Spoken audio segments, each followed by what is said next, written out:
I never imagined my sister's wedding would be the day I finally stopped being invisible. But standing there in that grand ballroom, watching them tear up my card without even reading it, I realized something profound. The most expensive gift I could give them was the truth. Let me take you back to the beginning, to help you understand how I ended up at that moment. My name is Harper Thorne, and for as long as I can remember, I have been the shadow in my family's bright, shining spotlight. That spotlight was reserved exclusively for my younger sister Briar. She was the golden child, the beauty, the one who could do no wrong in our parents' eyes. I was just Harper, the responsible one, the boring one, the one who existed to make everyone else's life easier. Growing up in our suburban home in Pasadena, California, I learned early that love in the Thorne family was conditional. It was measured in how much you could contribute to Briar's happiness, how much you could sacrifice for the family's image, and how quietly you could fade into the background when the important people needed their moment to shine. I was 10 years old when I first understood this dynamic. It was Briar's 7th birthday party, an elaborate affair at a fancy venue with a princess theme. Our mother, Eleanor, had spent weeks planning every detail. I had saved my allowance for months to buy Briar a beautiful dollhouse I knew she wanted. But when it came time to open presents, my carefully wrapped gift was pushed aside, barely acknowledged, while Briar squealed over an expensive designer bag from our father, Richard, that she was far too young to use. Later that night, I found my gift unopened in the garage, already destined for donation.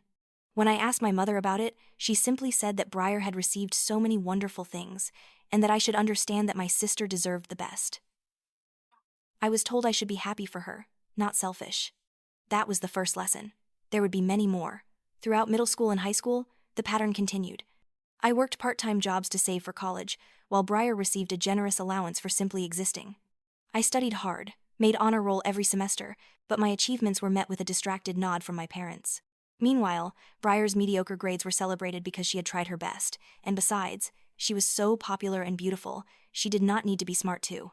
When I got accepted to UCLA with a partial scholarship, my parents told me they were proud but could not help much with the remaining tuition because they were saving for Briar's future wedding. I was 17. Briar was 14. They were already planning her wedding. I worked 3 jobs during college to pay my way through. I cleaned offices at night, waited tables on weekends, and did freelance graphic design work whenever I could find it. I barely slept. I lived on ramen noodles and cheap coffee. But I graduated with honors and a degree in architecture and design. During those college years, I would come home for holidays to find Briar draped in new designer clothes, talking about the expensive restaurants our parents took her to, showing off jewelry and gadgets I could never dream of affording. When I mentioned how hard I was working, my father would say it was building character. When I looked exhausted, my mother would suggest I was not managing my time well enough. The thing about being overlooked is that it happens so gradually, you almost do not notice you are disappearing. You make excuses for them. You tell yourself that maybe you are being too sensitive, too needy. You convince yourself that this is just how families work, that every family has a favorite, and that you should be grateful for what you have. But deep down, in the quiet moments late at night, you know the truth.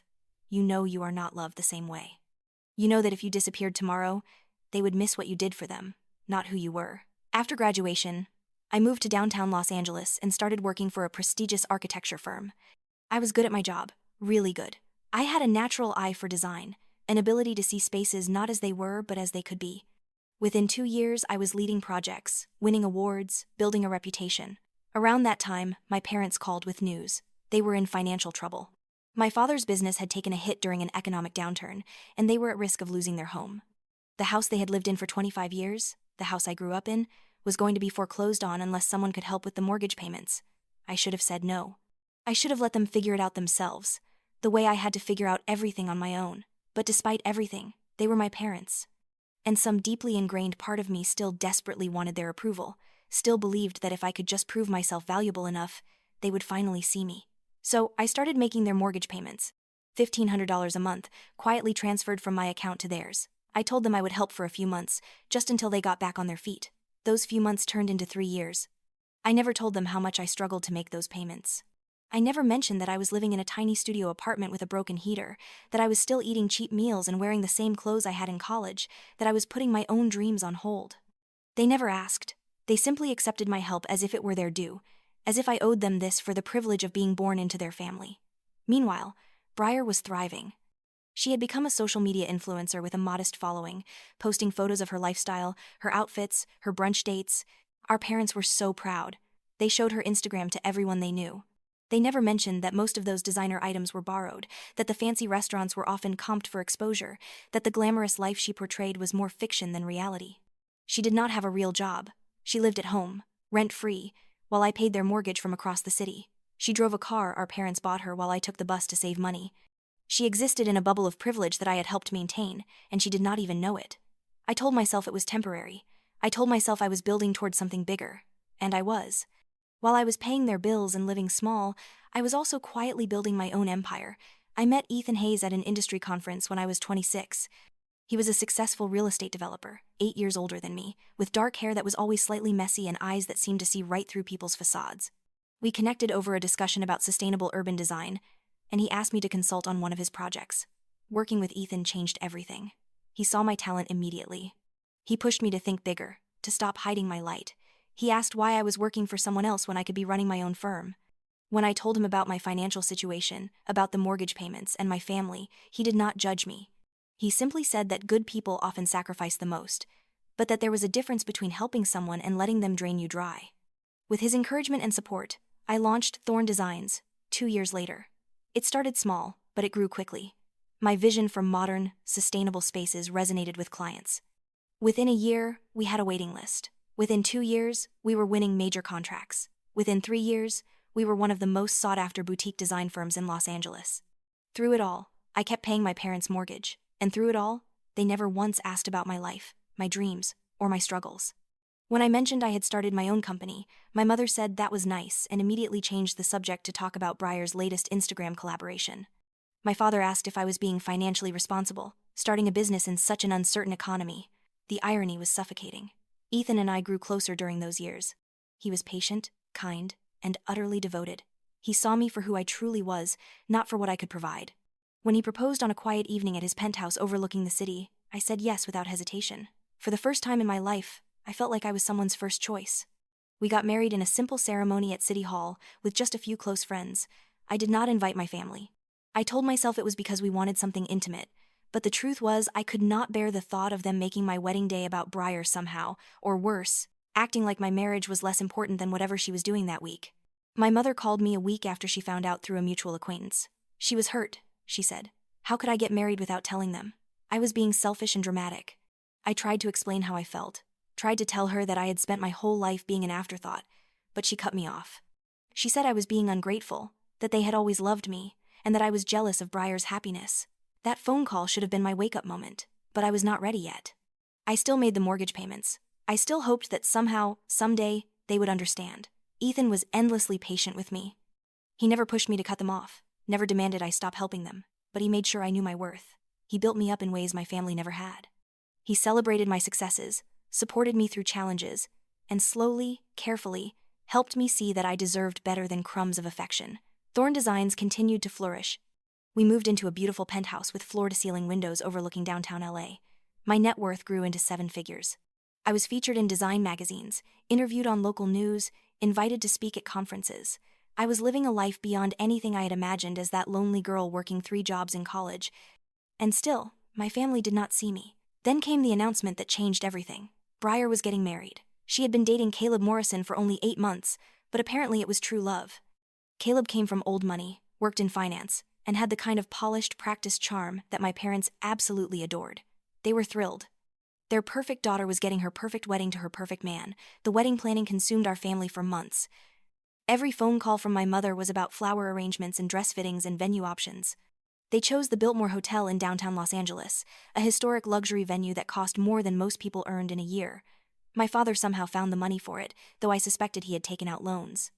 He wanted to give Breyer the wedding of her dreams. I was not involved in any of the planning. I was not asked for my opinion on anything. When I offered to help with design aspects, my mother politely declined, saying they had already hired a professional. The unspoken message was clear. I was not professional enough for Breyer's big day. The only thing they asked of me was to attend and to bring a gift. My mother specifically requested that I not make a scene or draw attention to myself. She wanted Breyer's day to be perfect, she said, and given my tendency toward dramatics lately, she needed me to promise I would just blend in. I promised, and I meant to keep that promise. But Ethan had other ideas. In the weeks leading up to the wedding, Ethan and I had many long conversations about my family. He had watched me sacrifice for them for years. He had held me when I cried after particularly painful phone calls. He had bitten his tongue through countless dinners where I was ignored or belittled.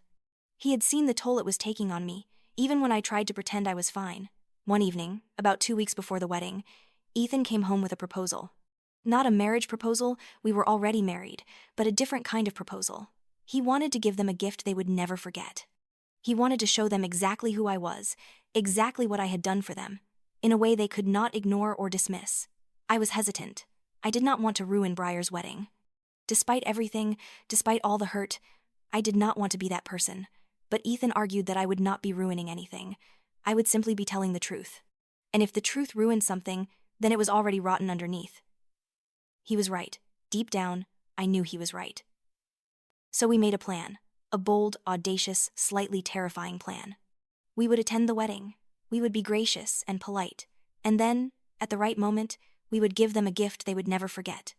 The day of the wedding arrived with typical Los Angeles sunshine, the kind of perfect weather that seemed to mock my internal turbulence. I dressed carefully in a simple navy dress, nothing flashy, nothing that would draw attention. Ethan wore a sharp charcoal suit that made him look devastatingly handsome.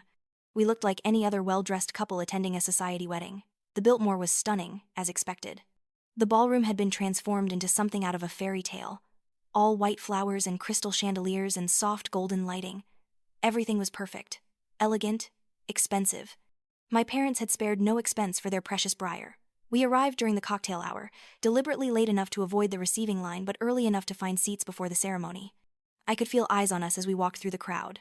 Some people recognized me from business events. A few looked surprised to see me at all. I had not told anyone I was coming except my parents, and I suspected they had not spread the word. The ceremony itself was beautiful in that generic, impersonal way that expensive weddings often are. Briar looked stunning in a designer gown that probably cost as much as a car. Caleb looked pleased with himself.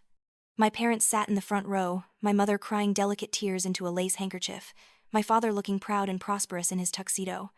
I felt nothing but a strange, detached calm. I held Ethan's hand and watched my sister marry a man she barely knew, supported by parents who had never supported me, in a venue paid for by money they did not really have. And I waited. The reception was where everything changed. The ballroom had been set up with dozens of round tables, each decorated with towering floral centerpieces. The head table where Briar and Caleb sat was on a raised platform, like a stage. Everything about the setup was designed to put them at the center of attention, which was exactly what we needed. Ethan and I were seated at a table toward the back, with some distant cousins I barely knew. No one important, of course. We made small talk and picked at our expensive meal while I watched my family hold court at the head table. They looked so happy, so proud, so completely unaware of what was about to happen. After dinner, there was the traditional cutting of the cake, a massive 5-tier creation covered in sugar flowers. Briar and Caleb fed each other bites while everyone clapped and took photos. It was during this moment that I noticed the gift table, piled high with elegant wrapped boxes and envelopes. I had prepared something special for that table. A simple white envelope, sealed and plain, with just Briar's name written on it in my neat handwriting. Ethan had already placed it there earlier, following our plan.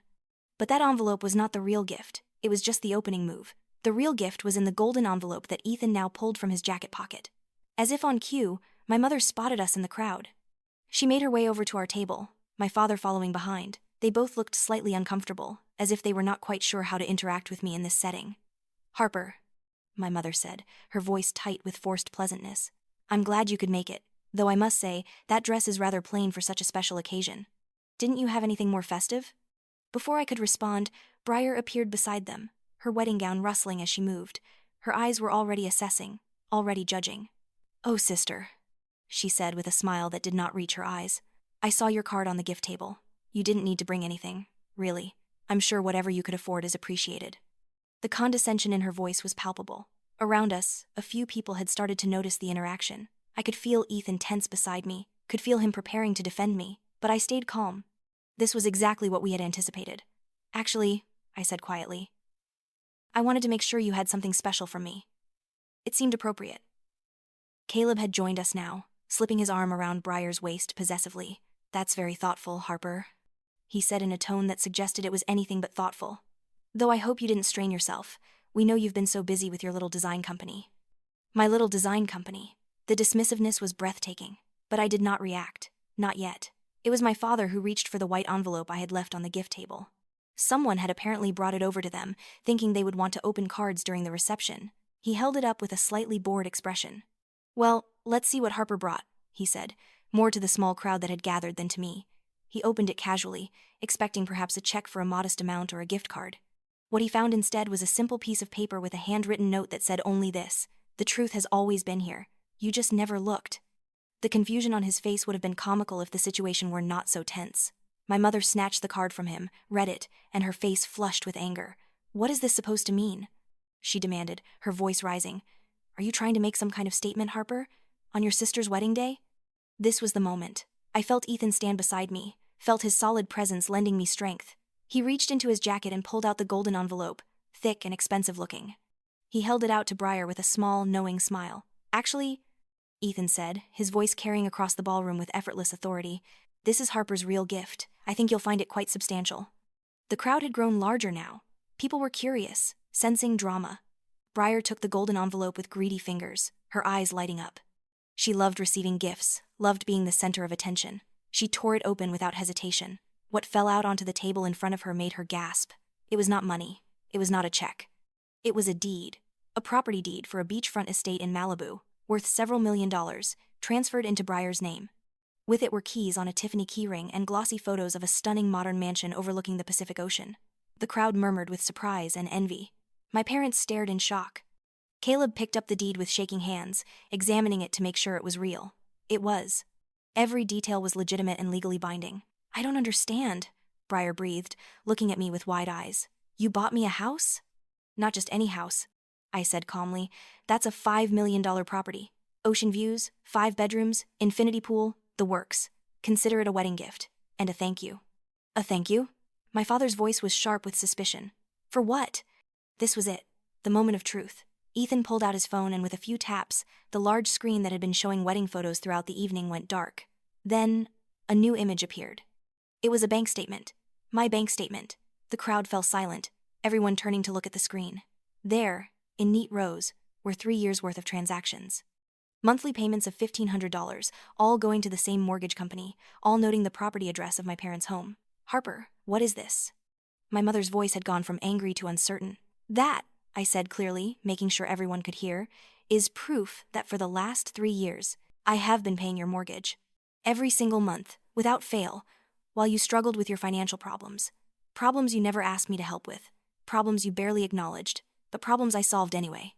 The screen changed again, now showing more documents. Tax records showing the mortgage was in my parents' names, but the payments were coming from my account. Email correspondence between myself and the bank. Everything was there, clear and undeniable. My father had gone pale. My mother's hand flew to her mouth. Briar was still staring at the mansion deed, not quite comprehending what was happening. But I was not done. Not even close. Ethan pulled out another folder, this one thick with papers. He handed it to me, and I held it up for everyone to see. "This," I continued, my voice steady, despite my racing heart, "is documentation of every dollar I've spent supporting this family over the last decade. College loans I paid back alone while Briar got an allowance. Car repairs for a vehicle I've never driven. Credit card bills for purchases I never made. Medical bills. Vacation expenses.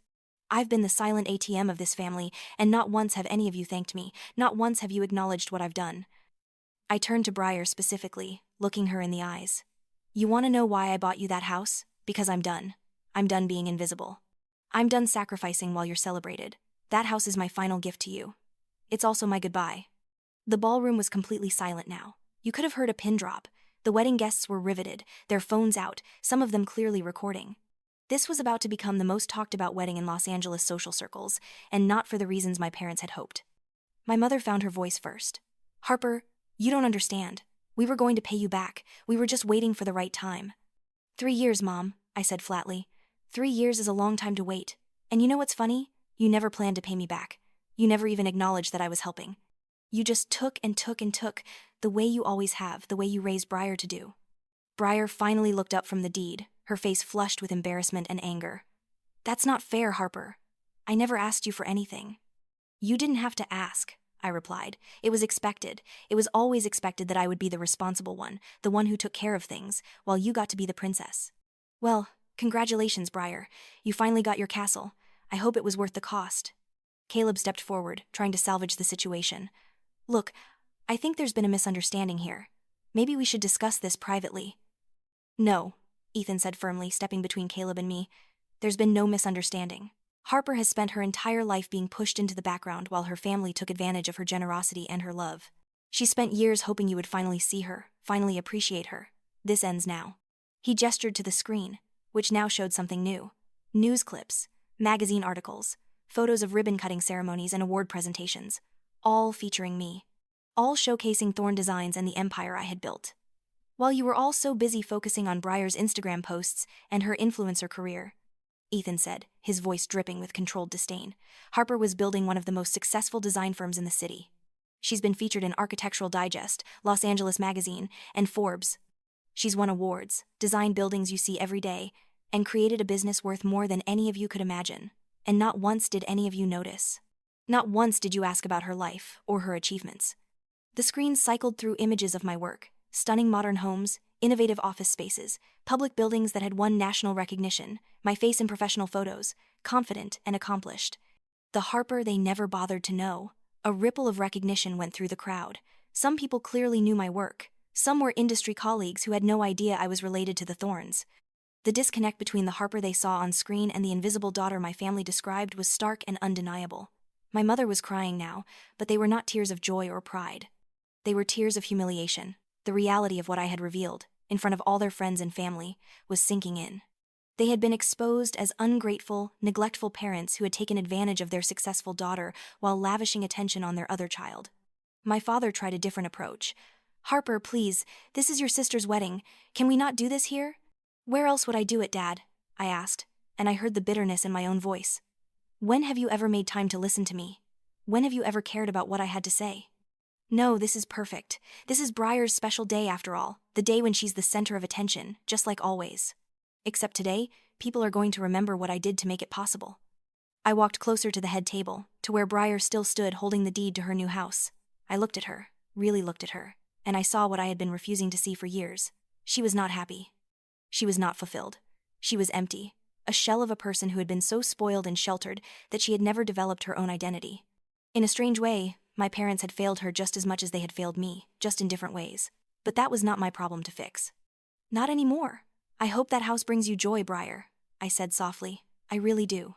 But you should know that I've already paid the first year's property taxes and set up an account for maintenance. After that, you're on your own. I'm done being your safety net." I turned to my parents. "And as for you both, the mortgage is paid off. Completely. As of this morning. The house is yours, free and clear. You never have to worry about losing it again. But you also never have to hear from me again." My mother reached for me, tears streaming down her face. "Harper, please, you can't mean that." "I do mean it," I said, stepping back out of her reach. "I've spent my whole life trying to earn your love, trying to be worthy of your attention. I finally realized that I was always worthy. You just couldn't see it. That's your loss, not mine." I looked around the ballroom, at all the shocked faces, at the phones still recording, at the elaborate decorations and expensive details of this wedding that was supposed to be perfect. None of it mattered. None of it was real. It was all just a performance, and I was done playing my part. Ethan took my hand, and I felt his strength flow into me. Together, we turned to leave. But before we could take a step, my father's voice rang out, loud and desperate. "You ungrateful little bitch, after everything we've done for you." The crowd gasped. Ethan turned back, his face dark with anger, but I squeezed his hand. This was mine to handle. I faced my father one last time. "What exactly did you do for me, Dad? Feed me? Clothe me? Provide shelter? Those are the basic requirements of being a parent. You don't get extra credit for doing the bare minimum. A real parent supports their child. A real parent celebrates their achievements. A real parent loves their children equally. You failed at all of that." His face was red with rage, but he had no response, because deep down, he knew I was right. We walked out of that ballroom with our heads held high. Behind us, I could hear the eruption of voices, the chaos we had left in our wake. I did not look back. There was nothing there for me anymore. The drive home was quiet. Ethan held my hand the entire way, letting me process everything that had just happened. It was not until we were back in our penthouse, the city lights twinkling below us, that I finally broke down. I cried for the little girl who had tried so hard to be good enough. I cried for the teenager who had worked herself to exhaustion for a crumb of approval. I cried for the young woman who had sacrificed her own comfort to save people who did not appreciate her. And then, finally, I cried tears of relief. Because it was over. I was free. Ethan held me through all of it, never once telling me to stop, never once suggesting I had made a mistake. He knew this was necessary, this purging of years of pain and disappointment. The next morning, I woke up to a phone that would not stop buzzing. The story had exploded on social media overnight. Someone at the wedding had posted videos, and they had gone viral. The hashtags were brutal. Entitled, Family, Golden Child Syndrome, Invisible Daughter, Revenge Wedding. The court of public opinion had spoken, and they were firmly on my side. News outlets picked up the story. Suddenly, I was being contacted for interviews, being asked to comment on family dynamics and financial abuse, and the importance of setting boundaries. I declined them all. I had said everything I needed to say. The fallout for my family was swift and severe. Breyer's influencer career tanked almost immediately.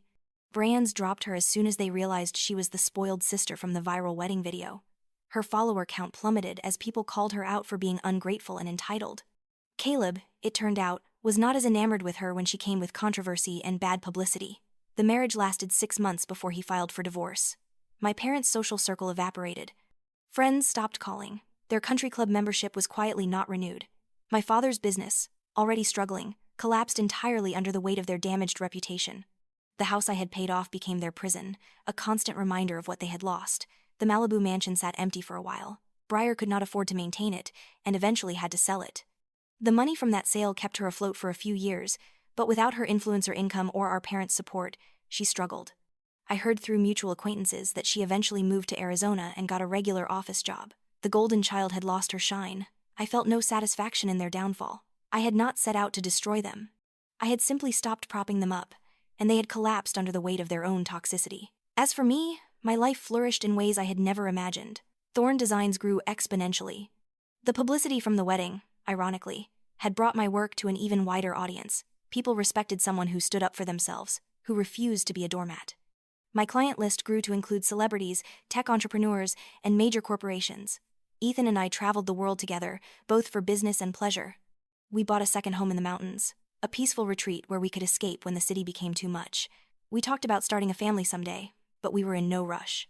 We were enjoying building our life together, a life based on mutual respect and genuine love. I started a foundation that provided scholarships to young people from difficult family situations, kids who needed support to pursue their dreams. I knew what it felt like to be alone, to have no one in your corner, and I wanted to be that person for others. The foundation became one of my proudest achievements. About 2 years after the wedding, I received a letter. It was from Breyer, handwritten on simple notebook paper. She apologized. Really apologized. She said she had spent the last 2 years in therapy, working through her own issues, recognizing the dysfunction of our upbringing. She acknowledged that she had been complicit in my mistreatment, even if she had not fully understood it at the time. She did not ask for forgiveness. She did not ask to reconnect. She simply said she wanted me to know that she saw me now, and she was sorry it had taken losing everything for her to finally open her eyes. I read that letter 3 times. Then I put it in a drawer and left it there. Maybe someday I would respond. Maybe someday we would have a conversation. But I was not ready yet, and I did not know if I would ever be ready. Some wounds run too deep, take too long to heal. My parents never reached out. I think their pride was too wounded, their shame too great. In a way, their silence was its own kind of honesty. They could not apologize because they still did not truly understand what they had done wrong. They were victims in their own minds, unfairly attacked by an ungrateful daughter.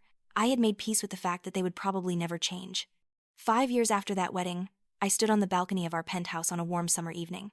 Ethan was in the kitchen, cooking dinner and singing off-key to the music playing through our speakers. Through the open door, I could smell garlic and herbs, could hear him laughing at his own terrible singing voice. I looked out over the city, at the buildings I had helped design, at the life I had built from nothing. I thought about that scared girl who had stood in this same city years ago, working 3 jobs and eating ramen, desperate for her family's approval. I wished I could go back and tell her that she did not need their approval. I wished I could tell her that she was already enough, already worthy, already remarkable. I wished I could fast forward her through all the pain and show her this moment right here, this life of peace and success and genuine love. But maybe she needed to go through all of it to get here. Maybe the struggle was what made the victory so sweet. Maybe you had to be broken down completely before you could rebuild yourself into something stronger, something better, something truly your own. Ethan came out onto the balcony and wrapped his arms around me from behind, resting his chin on my shoulder. "What are you thinking about?" he asked softly. "Everything," I said. "And nothing. Mostly. I'm just grateful." "Grateful for what?" "For you, for this life, for finally understanding that I deserve good things." He kissed my temple. "You deserve everything good in this world, Harper Thorne, and I plan to spend the rest of my life making sure you get it." I turned in his arms and kissed him properly, tasting the wine he had been sampling while cooking. In that moment, I was completely at peace. The girl who had spent her life chasing approval she would never receive had finally found something better: self-respect, self-worth, self-love. That night, as we ate dinner on our balcony under the stars, I realized something profound. My family had spent my entire life trying to make me feel small, trying to convince me that I was less than I was. They had almost succeeded. But in the end, their rejection had freed me. It had forced me to stop looking to them for validation and start finding it within myself. The truth was, I had won. Not because I had humiliated them at a wedding, though that had been cathartic in its own way. I had won because I had walked away. I had chosen myself. I had built a life that was mine, not theirs, not molded by their expectations or limited by their narrow vision of who I should be. Sometimes, the greatest revenge is simply living well. It is building the life they said you could not have. It is succeeding in ways they never imagined. It is being happy without them, thriving without their approval, flourishing in the space their absence creates. I still think about them sometimes, wonder how they are doing, whether they have any regrets. But those thoughts come less frequently now, and when they do not hurt the way they used to. They are like old scars, visible but no longer painful, a reminder of where I have been and how far I have come. If I could give advice to anyone trapped in a similar situation, anyone sacrificing themselves for people who will never appreciate it, I would say this: you cannot love someone into loving you back. You cannot sacrifice enough to earn respect from people determined not to give it. You cannot change people who do not want to change, but you can change yourself. You can choose differently. You can walk away. You can build something beautiful from the ashes of what you thought your life was supposed to be. It will be hard. It will hurt. You will doubt yourself 1,000 times. You will wonder if you are being too harsh, too unforgiving, too selfish. But if you push through that doubt, if you hold firm to your boundaries, if you refuse to settle for less than you deserve, you will eventually find yourself standing where I am now, free, whole, finally at peace. The golden retribution was not about destroying my family. It was about freeing myself.